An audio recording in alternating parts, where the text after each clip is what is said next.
Gravée dans la mémoire collective depuis l'élection de Yacine Coumba comme député de Bonda, la Journée internationale des droits des femmes a été célébrée en différé le dimanche 17 mars à sa résidence en présence de certains responsables administratifs incarnant la masculinité positive. Yacine Coumba, la députée de cette circonscription électorale unique, ne ménage aucun effort pour transformer mentalement les femmes de Bonda en leur rappelant leurs droits. La femme a besoin d'être autonome. Donc comme le thème de cette année l'indique, le thème national, l'autonomisation de la femme congolaise en vue de l'égalité entre hommes et femmes. Ça va nous permettre d'avancer plus rapidement dans nos vies, dans nos carrières. Et j'insisterai toujours sur l'importance de se mettre en coopérative.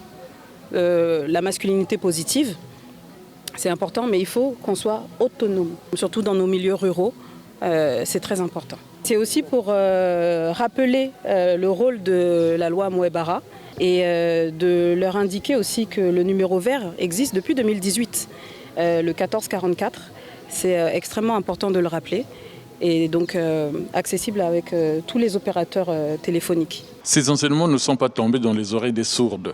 Les femmes de Bonda, sa circonscription, comprennent qu'elles ne doivent plus être malléables. Elles ont au contraire des droits à faire valoir dans la société. J'ai retenu plusieurs choses que l'honorable a dit. Nous allons nous tenir la main dans la main pour que notre district Banda aille de l'avant. Vraiment, c'est très bien, c'est une bonne initiative.